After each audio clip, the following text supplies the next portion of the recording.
হে ভাইয়া, হে বাপ, আপনি কেমন মুসলমান? হায় দুর্ভাগা স্বামী, তুমি কেমন স্বামী? হে পিতা, তুমি কি পরিমাণ দুর্ভাগা পিতা যে তুমি তোমার স্ত্রী সন্তানের জন্য স্থায়ীভাবে তোমার ঘরে একটা রঙিন টেলিভিশনে নাচ গান নাটক সিনেমা দেখবে। এরা বছরের পর বছর, দিনের পর দিন, রাতের পর রাত, সপ্তাহের পর সপ্তাহ। একজন মুসলমান স্বামী, মুসলমান বাবা তার ফ্যামিলির জন্য এটা স্থায়ীভাবে সিদ্ধান্ত নিয়ে এটা তার ঘরের অংশ বানায় দিছে, এটা তার ঘরের সামান বানায় ফেলছে। এটা যে গুনাহ, এটা যে পাপ, গত 20 বছরের ভিতরে এই নাফরমানের কলিজায় একবারও এটা আসেও নাই। প্রতিনিয়ত প্রত্যেক মাসের স্বাভাবিক খরচের সাথে ডিশের বিলও দেয়, সব খরচ। এটা যে আলাদা কোনো গুনাহ। এই দুর্ভাগা পিতার, এই দুর্ভাগা স্বামীর এই কথাও যে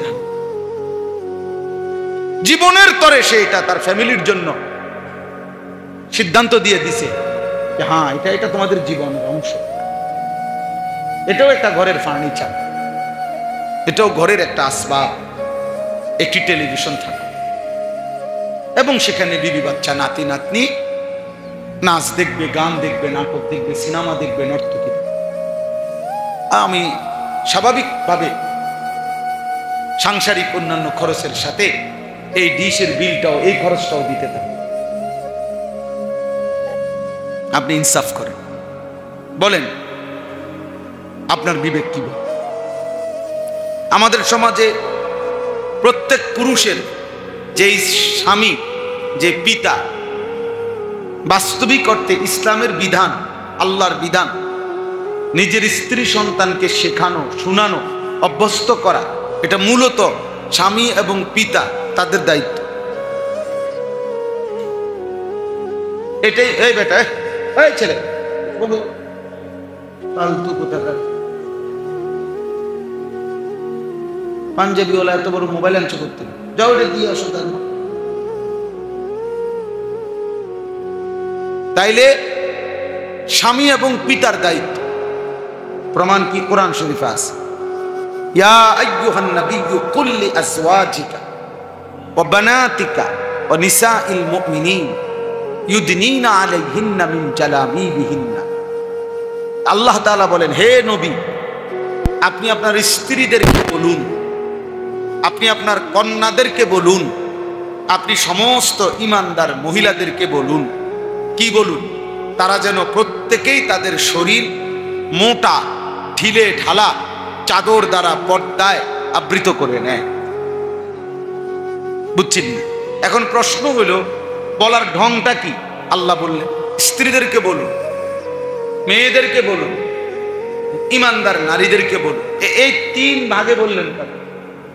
নবীজির স্ত্রীগণ, ওনারাও তো ঈমানদার মহিলা, নবীজির মেয়েগণ, ওনারাও তো ঈমানদার মহিলা। তো এটা তো একবারে বললেই হইতো যে আপনি ঈমানদার মহিলাদেরকে বলুন, তাইলে তো স্ত্রীরাও অন্তর্ভুক্ত, মেয়েরাও অন্তর্ভুক্ত, বাকি মহিলারাও কি না? আল্লাহ তাআলা আলাদা বলছেন, বুঝাইছেন আপনি স্বামী, আপনি অতএব স্ত্রীদেরকে বলুন, আপনি পিতা, অতএব কন্যাদেরকে বলুন, আপনি নবী, অতএব ঈমানদার নারীদেরকে বলুন। আলাদা। তাহলে স্বামীর দায়িত্ব স্ত্রীকে দ্বীনের কথা বলা, পিতার দায়িত্ব সন্তানদেরকে কিসের কথা বলা? দ্বীন। কোরআনুল কারীমের মধ্যে আছে, ওয়া'মুর আহলাকা বিসসালাহ, আপনি আপনার পরিবারের সদস্যদেরকে নামাজের আদেশ করুন। এইটা কারে বলছে? ইমাম সাহেব। আপনার বুঝে কি কয়? আপনি আপনার পরিবারের সদস্যদেরকে আহলাকা, আহাল, নামাজের আদেশ করুন। এই কথাটা কারে বলছে? ইমাম সাহেব। কারে? প্রত্যেক ঘরে অভিভাবক। এটা সহজ কথা না। পিতাকে বলছে, স্বামীকে বলছে। ওয়া'মুর আহল, আহলকে বলে। ওয়াসতাবির আলাইহা, আপনি নিজেও নামাজের উপরে মজবুত থাকুন।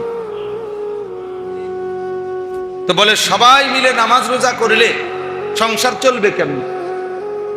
লা নাসআলুকা রিজকা, আল্লাহ বলে তোমাদের কারো সহযোগিতা তোমাদেরকে রিজিক দেওয়ার জন্য আমার লাগবে না, সবাই ঘুমাও, আমি একাই পারব। নাহনু নারযুকুক, আমি একাই সকলকে রিজিক দেব। আপনি যদি বলেন আচ্ছা তাহলে আমি ঘুমাই, দেখি কই থেকে কামাই রোজগার, আপনি ঘুমান না, শয়তান আপনার কানে বেরা শোয়ায় দিল। আল্লাহ তাআলার ফয়সালা তাকদীর যার জন্য, যেটা আপনার আব্বাও তো ঘুমাইতে পারতো না, কারণ আপনার জন্য তো আল্লাহর ফয়সালা এই সময় ওইখানে, আপনি এনে ঘুমাইবেন কেন? বুঝেন নাই কথা? আমাদের প্রত্যেকের প্রতি সেকেন্ড আল্লাহ তাআলা কর্তৃক নির্ধারিত কিনা?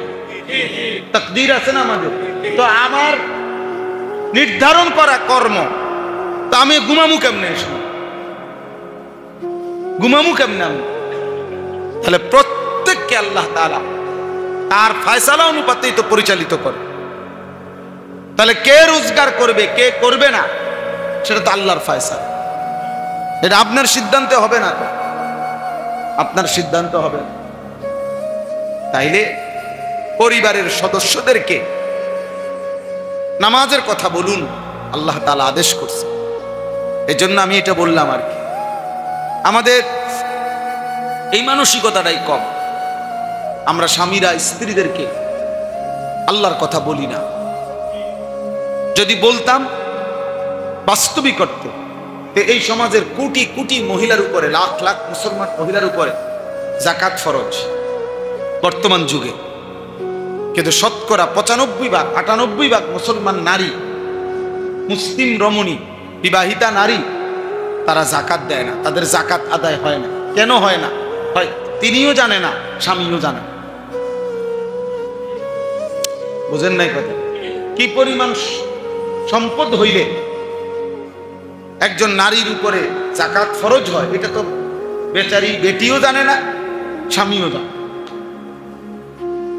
অথচ কোরআনুল কারীমের মধ্যে আছে, আল্লাহ তাআলা বলছেন ওয়াকারনা ফি বুয়ুতিকুন্না, হে নারীগণ তোমরা ঘরে অবস্থান করো, ওয়ালা তাবাররাজনা তাবাররুজাল জাহিলিয়াতিল উলা, অজ্ঞ মূর্খ নারীদের মতো বেপর্দা বের হইও না। ওয়া আকিমনাস সালাতা, 5 ওয়াক্ত নামাজ আদায় করো। ওয়া আতিনাজ যাকাতা, তোমরা যাকাত আদায় করো। ওয়া আতিনাল্লাহ ওয়া রাসূলা, আল্লাহ এবং তার রাসূলের আনুগত্য করো। তাহলে মুসলিম নারীদেরকে আল্লাহ তাআলা আলাদাভাবে যাকাত আদায় করো এই কথার কি করেছেন? আদেশ করেছেন। কোন মহিলার কাছে যদি স্বর্ণ, এই যে গহনা, এবং তার সাথে নগদ জমাকৃত কিছু টাকা 1 বছর থাকে, একজন মহিলার এই গহনাগুলো, এই নাকফুল কানফুলগুলো, হাতের চুড়ি, গলার হার, এগুলো 1 বছর ধরে তার আছে, গলাত হোক আর আলমারিত হোক, আর সাথে গত 1 বছর যাবৎ ওনার কাছে 10,000 টাকা 5,000 টাকা জমা আছে, এই টাকাগুলো খরচ করে নাই, এগুলো আছে হেবুডির কাছে, আলমারিতে আছে, ভ্যানিটি ব্যাগে আছে, যে কোনোখানে সচরাচর মহিলাদের কাছে থাকে। তাহলে এই দুইটা মিলাইয়া 1 বছর পরে এই স্বর্ণ যে দূরে হোক, এই স্বর্ণটুকু আর ওই জমা টাকা দুটোটার উপরেই বছর পূর্ণ হয়েছে। বুঝেন নাই কথা? অতএব এখন এই স্বর্ণের দাম আর ওই টাকাটা দুইটা মিলাইয়া যদি 52.5 বড়ি রূপার দাম হয়, তাহলে এই মহিলার উপরে নিশ্চিত যাকাত ফরজ। 52.5 বড়ি, 1 বড়ি রূপার দাম সর্বোচ্চ 1700-1800 টাকা হয়, আরো কম হয়, সর্বোচ্চ 1700, 1650, 1700, 1800 এরকম। আবার 1000 হয়, মাত্র 1000। তো যদি 1000 টাকা হয় 52,500, যদি 2000 হয় তো 52,500-এর ডবল কোন কত? 1,05,000, 1,05,000 টাকা। তাহলে ওই স্বর্ণ এবং ওই টাকা দুইটা মিলে, মনে করেন একজন মহিলার কাছে 1 বড়ি স্বর্ণ আছে, এটা আজকে 1 বছর ধরেই ওনার কাছে আছে, গলাত হোক আর শরীরে হোক আর আলমারিতে হোক, আর হইল 10,000 টাকা আছে, 5,000 টাকা আছে, জমা আলগা, এগুলো সে তার অতিরিক্ত এমনি টাকা, ওই কেউ কখনো দিছে রয়ে গেছে। মহিলাদের টাকা সচরাচর খরচ করে না মহিলারা, কথা পুরান হইয়া দরকার হলে এটার মধ্যে গুণে ধরে যাব, নিজেও বঞ্চিত হয় না, খরচও করে না। এমন অনেক ভাগ্যবান মহিলা আছে, এটা দিত না, নাই কিচ্ছু নাই, না নাই নাই তো নাই, সাফ কথা নাই, বুঝছেন না কথা? নাই, আসলে আছে। 10,000 টাকা আছে, 15,000 টাকা আছে, 20,000 টাকা আছে, জমা টাকা, ওনার নিজের টাকা, এগুলা ব্যক্তি স্বামী দিছে, হাদিয়া দিছিল, এমনি এমনি দিছিল 2,000, 5,000, 100 টাকা, আরে 500, 1,000, এগুলোই জমা করে আজকে 1 বছর ধরে পড়ে আছে। তাইলে এখন এই 10,000 টাকা যেটা 1 বছর পূর্ণ হয়েছে আর 1 ভরি স্বর্ণ, এবার এই দুইটা মিলাইয়া দাম 1 বছর পরে হিসাব করে, 1 ভরি স্বর্ণের দাম আর 10,000 টাকা একত্র করলে 1 বছর পরে এই 52.5 ভরি রূপার দাম হবে কিনা? হবে না? হবে নি, মানে 1 ভরি স্বর্ণের দামে তুমি 1 লাখ টাকা, 1 লাখ। সুবহান, আমি কই আপনারা কই, আমি এখনো আছি মোগল আমলে, আপনারা আছেন এই আমলে। তাইলে 1,71,000 টাকা আর 10,000 টাকা, তাহলে মোট কত হলো? 1,80,000 টাকা, 81,000 টাকা। তাহলে 1,80,000 টাকা 52.5 ভরি রূপার দামের চাইতে বেশি কিনা? তাহলে নিঃসন্দেহে এই মহিলার উপরে যাকাত ফরজ। যদি সে যাকাত আদায় না করে গুনাহগার হবে। কি গুনাহগার? অল্প স্বল্প একটা থাপ্পড় দিয়ে ছেড়ে দিব, কি গুনাহগার? আল্লাহর নবী সাল্লাল্লাহু আলাইহি ওয়াসাল্লাম বলেন, প্রত্যেক পুরুষ মহিলা আমার জন্য, আপনার জন্য, শুনে নেন, বুখারীর হাদিস, আল্লাহর নবী সাল্লাল্লাহু আলাইহি ওয়াসাল্লাম বলেন, মান আতাহুল্লাহু মালান ফালাম ইউআদ্দি যাকাতাহু, যাকে আল্লাহ তাআলা মাল দিয়েছিলেন কিন্তু যাকাত দেয় নাই, খোদার কসম নবীজি বলছেন কিয়ামতের দিন তার সেই সম্পদগুলো বিষধর সাপের আকৃতি দেওয়া হবে, 2 মুখ সাপ, এবং এতটা বিষাক্ত যে বিষের কারণে ওই সাপের মাথার চুল থাকবে না, টাক মাথাওয়ালা সাপ। নবীজি বলছে টাক মাথা বিশিষ্ট সাপ, বিষাক্ত, 2 মুখ, ওই সাপের আকৃতি দিয়ে সেই সাপ তার সমস্ত দেহকে পেঁচিয়ে তার 2টা মুখ 2 গালের মধ্যে, ওই নাফরমানের 2 গালে হাসরের মাঠে ঠোকরাইতে থাকবে, কামড়াইতে থাকবে। আল্লাহর কসম নবী বলেন, আর সেই সাপ বলতে থাকবে, আনা মালুকা আনা কানসুকা, আমি তোমার মাল, আমি তোমার সঞ্চিত সম্পদ। বুখারীর হাদিস। কি হবে সেই মহিলার, কি হবে সেই পুরুষের, কি হবে আমার, কি হবে আপনার? 2 নাম্বার, কোরআনে আল্লাহ বলছে, ইয়াউমা ইউহমা আলাইহা ফি নারি জাহান্নাম ফাতুকওয়া বিহা জিবাহুহুম ওয়া জুনুবুহুম ওয়া যুহুরুহুম। আল্লাহ তাআলা বলেন, যে যাকাত দিল না, আল্লাহ তাআলা কিয়ামতের দিন তার সমস্ত স্বর্ণ রৌপ্যগুলোকে জাহান্নামের আগুনের মধ্যে পোড়াইয়া গলাইয়া একেবারে আটা ময়দা রুটির খামিরের মতো, খামির বোঝেন তো না, আমরা কাই কই কাই, আটা ময়দা রুটির খামিরের মতো বানানো হবে। অতঃপর এই খামির দ্বারা ওই জাহান্নামীর কপালে, কোমরে এবং পিঠে দাগ লাগানো হবে। একেবারে কোরআন শরীফের আয়াত। এবং আল্লাহর পক্ষ থেকে ফেরেশতারা বলবে, হাজা মা কানাসতুম লিআনফুসিকুম, নাফরমান, যেটা তুমি জমা করে রেখেছিলে এটা সেই সম্পদ। ফাযুকু মা কুনতুম তাকনিজুন, অতএব আজকে তোমার সেই জমানো সম্পদের মজা, স্বাদ উপভোগ করো, উপভোগ করো। তাহলে কি দাঁড়াইলো বাপ? আমার বলার উদ্দেশ্য হলো আমি যেখান থেকে কথাটা শুরু করলাম, আমাদের কি পরিমাণ দিন জানা উচিত। মূলত আপনাদের জিম্মাদার, আপনারা হুজুরদের কাঁধে পুরাটা দায়িত্ব দিয়া নিজেদেরকে নিশ্চিন্ত মনে করছে। আপনার ছেলেকে সংশোধন করে দেওয়া, আপনার মেয়ের সংশোধন, আপনার স্ত্রীর সংশোধন, আপনাদের সকলের সংশোধন প্রত্যেকেই ইমাম সাহেবের কাঁধে দিয়ে দিছে। আর আপনারা মনে করছেন এই ব্যাপারে আপনাদের কোনো জিম্মাদারি নাই, অথচ কোরআন বলছে স্বামীর জিম্মাদারি, কোরআন বলছে বাবার জিম্মাদারি। আল্লাহ নবী সাল্লাল্লাহু আলাইহি ওয়াসাল্লাম কি বলছেন? মা মিন মাউলিদিন ইল্লা ইউলাদু আলাল ফিতরা। মাউলিদিনও আছে, মাউলুদিনও আছে। আল্লাহ নবী বলেন প্রত্যেকটি মানব সন্তান, ও বাবা, ও বাবা, শোনাতে কথা আছে, কথা আছে তোমার লগে, মিহির লগে বলো। হ্যাঁ, বুঝছেন? আশা প্রত্যেকটি মানব সন্তান ফিতরাত, সৃষ্টিগতভাবে স্বভাবজাত ইসলাম মানার যোগ্যতা নিয়েই ভূমিষ্ঠ হয়। আল্লাহ নবী সাল্লাল্লাহু আলাইহি ওয়াসাল্লাম বলেন ফাআবাওয়াহু, অতঃপর তার মা বাবা, অতঃপর তার বাবা মা ইউহাব্বিদানিহি, তাকে ইহুদি বানায়, আও ইউনাসসিরানিহি, তাকে খ্রিস্টান বানায়, অথবা আও ইউমাজ্জিসানিহি, তাকে অগ্নিপূজক বানায়। কে বলেন না? কে? পিতামাতা। তাহলে পিতামাতার কোনো জিম্মাদারি নাই? বলেন না কেন?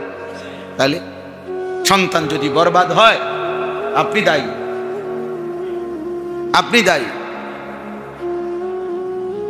আপনি দায়ী। আপনি বলবেন হুজুর আমি যা করার তা করছি, আমি কি করার কি করছেন?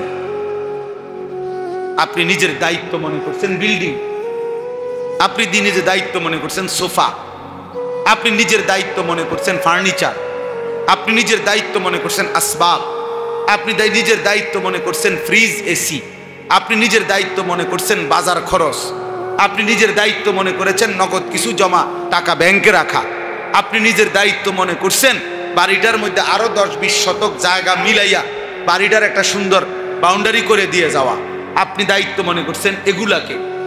কিন্তু আল্লাহ তাআলা আপনাকে দায়িত্ব দিয়েছিলেন নামাজের। কথা বুঝেন নাই আপনি? আল্লাহ বলছে বান্দা তুমি তোমার পরিবারের সদস্যদের নামাজের ফিকির করো, রিজিকের ফিকির আমি করব। আপনি উল্টাইয়া ফেলছেন। আল্লাহ, আপনি বলছেন আল্লাহ আপনি এত বড় এত বেশি মানুষ, আপনি একা কয় দিক সামলাইবেন? আমার ফুতেরটা আমার হাতেই দেন, আমি সুদে পারি, কিস্তিতে পারি, লোনে পারি, বাটপারি করে পারি, সিটারি করে পারি, ওজনে কম দিয়া পারি, 2 নম্বরই 6 নম্বরই যেমনে পারি। আপনি এই বিষয়টা টেনশন করেন না, আমি আমার ফুতের লাইন করে দিয়ে যাব, আমি লাইন করে দিয়ে যাব, আমি টেনশন করেন না। আপনি অন্যদিকে দেখেন, আপনারও তো কত ব্যস্ততা, আপনি অন্যদিকে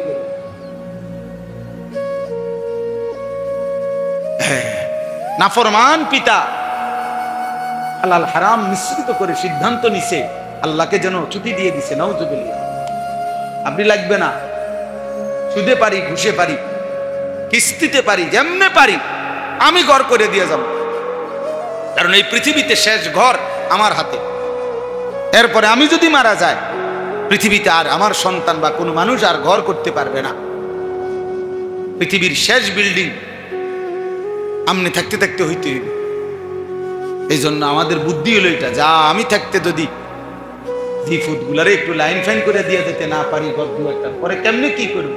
আমি মরলে তারা করবোটাকে না? অবশ্যই আমনে মরলে তো আর কিছুই করতে পারবে না, কারণ আমনে মরার পরে পৃথিবীর সমস্ত ব্রিকফিল্ড বন্ধ ঘোষণা হবে। আপনার মরার পরে পৃথিবীতে আর কোনো সিমেন্ট আর কোনো বালু উৎপাদন হবে না। পৃথিবীর রাজমিস্ত্রিরা সব একই সাথে মারা যাবে। হ্যাঁ, এই শেষ আমনের কারণেই ওনারা টিকে আছে পৃথিবী। আমনের মৃত্যুতে তারা সবাই চলে, আমনে থাকতে সব করে দিয়ে যেতে। হায় মুসলমান, কি বুঝা দরকার ছিল অথচ কি বুঝলো, কি করা উচিত ছিল অথচ কি করল, কি করল? দায়িত্ব কি ছিল আমার, জিম্মাদারি কি ছিল আমার? আল্লাহ আমাদেরকে বুঝ দান করেন। এই জন্য বাপ, ইসলাহি মাহফিল, আপনাদের দিন শেখা দরকার, আপনাদের ছেলের জন্য, আপনাদের সন্তানের জন্য, আপনাদের স্ত্রীর জন্য, আপনাদের নিজের জন্য। কু আনফুসাকুম ওয়া আহলিকুম নারা।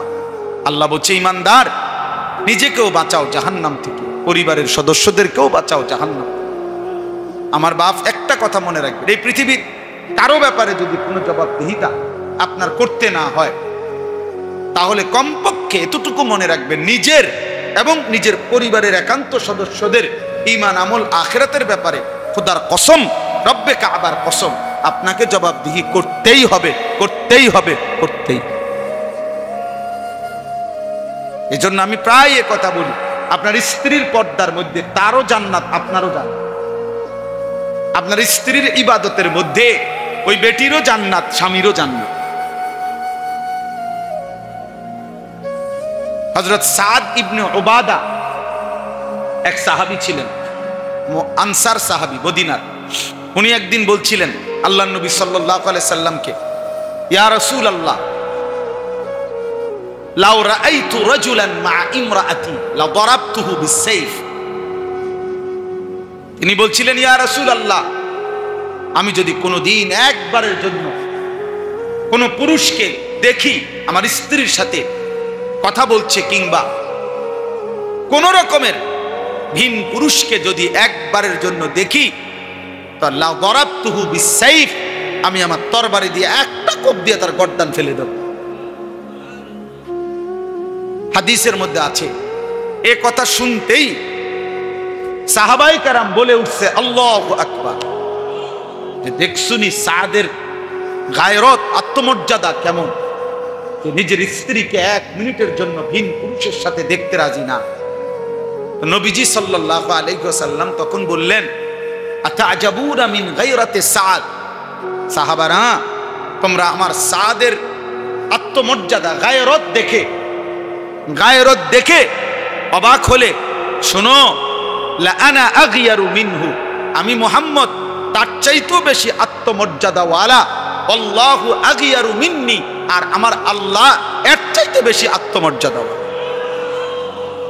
এজন্য এই কথা স্পষ্ট মনে রাখবেন, যার স্ত্রী বেপর্দা, যার মেয়ে বেপর্দা, ও বেগায়রত, আত্মমর্যাদাহীন, ওর আত্মসম্মান বলতে, আত্মমর্যাদা বলতে কিছু নাই। এটা এক রকমের অপদার্থ ছাড়া আর কিচ্ছু না, একদম অপদার্থ, এটা একদম অপদার্থ, এটা কাপুরুষ ছাড়া আর কিছু না। এ বেগায়রত, যার স্ত্রী বেপর্দা, তার মধ্যে কোনো গায়রত নেই, আত্মসম্মান যেটা রেখে, আত্মমর্যাদা।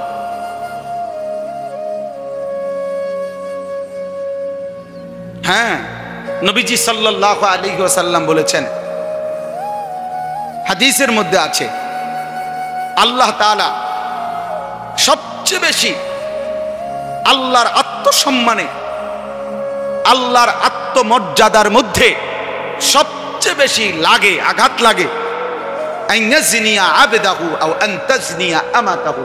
আল্লাহর কোন বান্দা যখন জিনা করে, আল্লাহর কোন বান্দি, কোন নারী যখন জিনা করে, তো আল্লাহ তাআলার প্রেস্টিজ বোধের মধ্যে, আত্মসম্মান বোধের মধ্যে সবচেয়ে বেশি লাগে। তখন আল্লাহ বলে, তোরে আমি খাইয়ালাম, নাফরমান, তোরে খাইয়ালাম। এক মনে রাখিস, করলিটা কি, কামটা করলি কি? এই জন্য আল্লাহ তাআলা কোরআনের আয়াত, আল্লাহর কোরআনে, ইসলামের মধ্যে আর কোন শাস্তি এত ভয়ানক না। আল্লাহ নবীকে আল্লাহ বলছে, বিবাহিত নারী হলে খোঁজ লাগান, সমস্ত মানুষের সামনে পাথর মাইরা পরে মাইরা ফেলেন। আল্লাহ, আপনি রহমান, আপনি রাহিম, আরে রাখেন, আমি আজিজ, আমি ক্ষমতাবান, মারেন। অবিবাহিত পুরুষ ছেলে মেয়ে হইলে 100 চাবুক দিয়ে দৌড়া মারেন, 100 চাবুক মারেন। ওয়ালিয়াশহাদ আযাবাহুমা তাইফাতুম মিনাল মুমিনিন, ঈমানদারদেরকে একসাথে করে জমা করেন। আল্লাহ বলছে সবাই যেন দেখে। ওয়ালা তাখুযকুম বিহিমা রাফাতুন ফি দীনিল্লাহ, আল্লাহর কোরআন আল্লাহ বলে সাবধান, এমন অসৎকে শাস্তি প্রদান করতে গিয়ে কারো কলিজার মধ্যে যেন এক বিন্দু দয়া বা মায়ার সঞ্চার না হয়। কি মনে করে? তার মানে আল্লাহ তাআলা যেন বুঝাইছে, বন্ধু আমার গোসা লাগছে, কামটা করলো কি? কামটা করলো কি? কামটা করলো কি?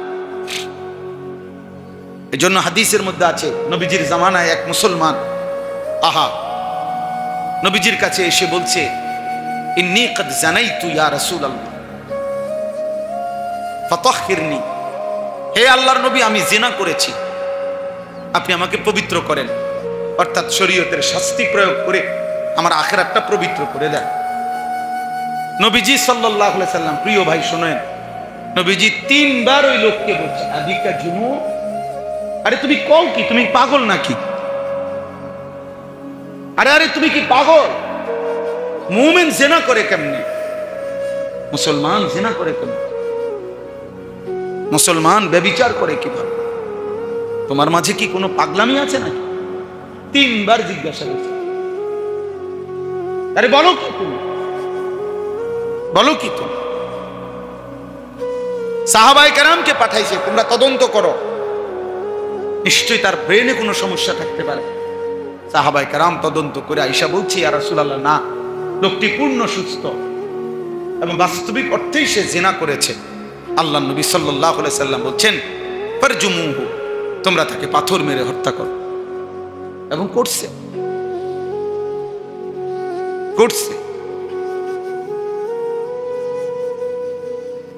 এই জন্য দোস্ত, এটা জরুরি আমাদের, আমরা এটা বোঝা দরকার।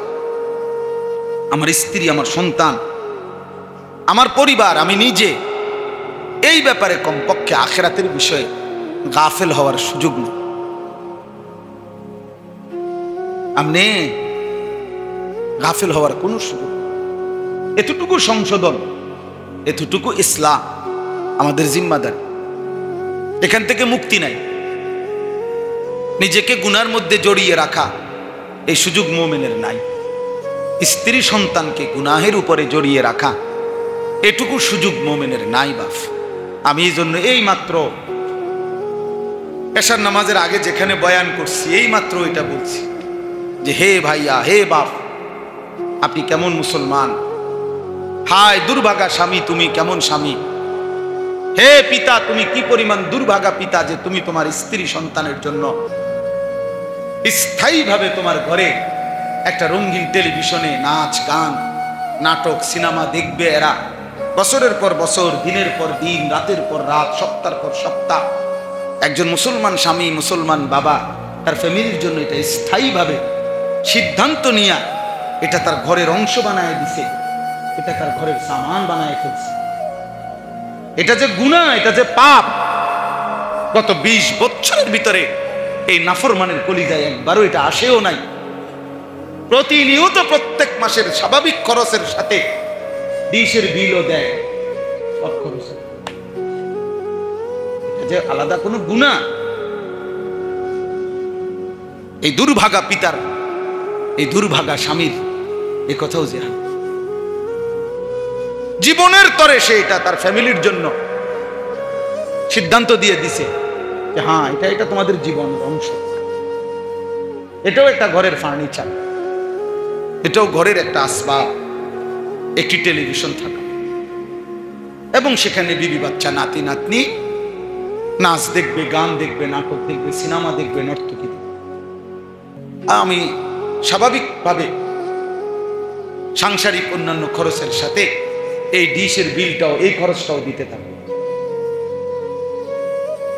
আপনি ইনসাফ করেন, বলেন আপনার বিবেক কি বলে? আপনার বিবেক কি বলে? ইয়া আইয়ুহাল্লাযীনা আমানু কু আনফুসাকুম ওয়া আহলিকুম নারা। আল্লাহ তো বলছেন, হে মুমিন, নিজেকে জাহান্নাম থেকে বাঁচাও, পরিবারের সদস্যদেরকে জাহান্নাম থেকে বাঁচাও।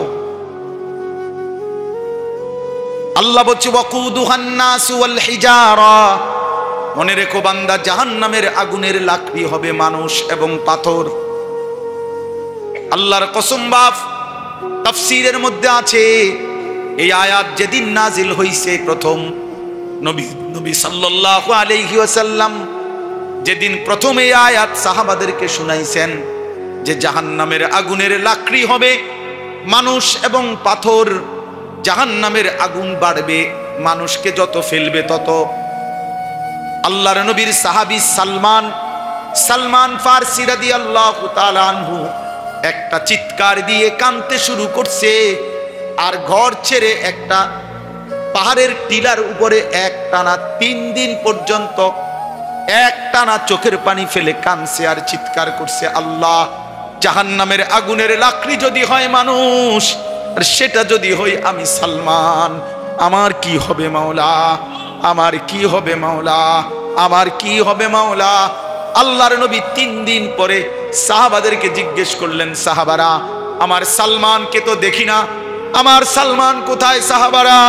সাহাবারা খুঁজতে খুঁজতে তালাশ করে দেখছে পাহাড়ের ওই চূড়াতে সালমান বসে আছে আর কাঁদতেছে আর কাঁদতেছে, আর এক কথাই বলে, মাওলা, জাহান্নামের আগুনের লাকড়ি যদি হয় মানুষ, আর সেটা যদি হই আমি সালমান, আমার কি হবে মাওলা, আমার কি হবে। সাহাবীরা ধৈর্য আনছে নবীজির কাছে। আল্লাহর নবীকে সাহাবীরা বলছি, ইয়া রাসূলুল্লাহ, আপনি শুনেন সালমান কি বলে। সালমান যখন নবীকে এই কথা শুনাইছেন আর অঝরে কাঁদতেছেন, আল্লাহর নবী বললেন, সালমান, আমি মুহাম্মদ কসম করে বললাম, জান্নাত তোমার জন্য অপেক্ষা করছে।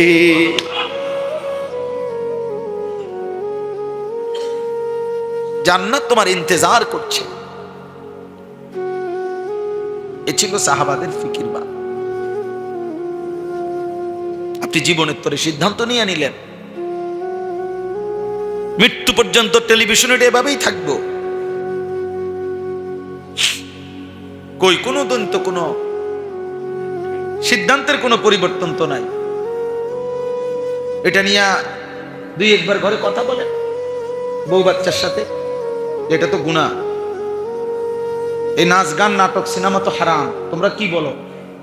ওদের সাথে একটু কথা বলেন, বিবিরে বুঝাইতে চেষ্টা করেন, ছেলে মেয়েদেরকে বুঝাইতে চেষ্টা করেন, ঘরে মশওয়ারা করেন, পরামর্শ করেন, কিছু করা যায় কিনা দেখেন। এক ভাই, আলহামদুলিল্লাহ, আল্লাহর দয়ায় একবার শুনছি, এক ভাই আপনার আমার শায়েখ আল্লামা মুফতি মুশতাকুন নবী কাসিমি হুজুরের জবান থেকে এই কথা শুনছিল। শুনবার পরে